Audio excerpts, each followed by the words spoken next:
The purpose of this video is to give a quick overview of the entire property. While I was working on this video project, I happened to catch the start of a good rain. The timing of this rain was perfect because I just finished the work on the front yard. I just laid down a cover crop of a couple kinds of clover and spread some manure and soil over the top of it. Now it needs a good soaking. I put this cover and some gravel over top of where the water flows into the yard the fastest off the driveway to help kind of slow down the erosion until the ground cover can take root and hold the soil in place. Now the gutter is flowing and it's going to quickly fill this top swell and water this new cherry tree along the way. After the top swell is full, it runs over and waters the mesquite tree. The mesquite tree will then fill up and water this fig tree. At high water, it will fill up and connect to the lower swell. All the water you see here is from less than 0.2 inches of rain. On the east side of the driveway, the whole field next door is draining into my sunken hugelkultur trench system. The water drains down into these wood chips and is taken to the backyard underground. Where my truck and mini-X are parked here is about 10 to 12 inches thick of wood chips covering the whole thing, and it does that all the way down the side of the house. There's also a 2.5 foot wide trench that runs along the block wall until it makes a 90-degree turn and runs across the yard in front of the garden. I planted the whole trench along the block wall with bamboo for a nice privacy hedge and extra biomass. The bottom of the trench is level, and then I backfilled it with logs. I put my Christmas tree in this spot to play around with the acidity and alkalinity. Maybe I can grow blueberries. And then I backfilled it with wood chips that have been composting for about 2 years on the side of my house. Here's an overview of the backyard. Eventually I'll have a grape-covered awning right here that covers the back patio. 2 trees you see in the lawn are fruitless mulberries. They're great fast-growing shade trees for this climate. Back here we have the main garden where I put in another sunken hugelkultur garden bed.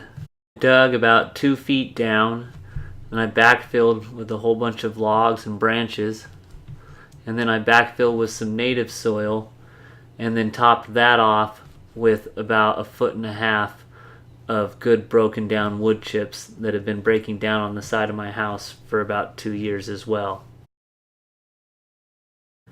And as we make our way this way towards the barn, we can see my little Zone 3 chicken pasture where I let the chickens in to graze on a poultry blend cover crop. This is my chicken coop, barn, and greenhouse all in one. We come in here, this is my barn where I work, where I store stuff, and then these back stairs back here go to the greenhouse. The greenhouse is mostly going to be used just for starts, but I would like to try to turn the back north wall into some sort of a citrus hedge by growing citrus espalier against the back wall, since we can't grow citrus outside here. Over this side we have the chicken coop. The egg boxes are easily accessible for the kids to get the eggs without having to go in the coop. If we look inside the coop here, we'll see that I have 2 sections here that if a hen goes broody, I can section her off from the rest of the flock real easy without disturbing her or the eggs. If we come around the front here and go into the chicken run, you can see the grapes growing over it that I hope someday will create a nice grape cave to help keep the chickens cool in the summer. Over to the left here I have what I call the chicken racetrack.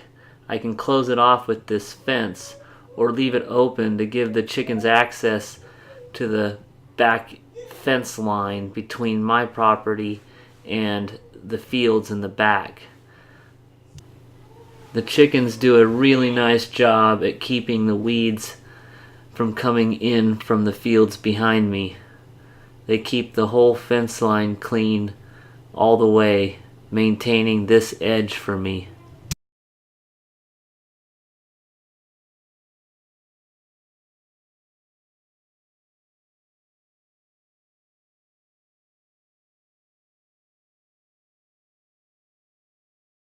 Probably noticed it as we walked past, but back here is the apiary. I have 4 beehives, 2 top bar and 2 Langstroth hives. Then here is where the access into the chicken pasture is. The last thing I want to show you is against this other block wall is another hugelkultur sunken mulch bed. This bed's going to be used for my gray water system. Well, I hope you've enjoyed seeing what I'm doing here. I'm sure enjoying doing it. To end the video, here's one last look at the front yard. Take care.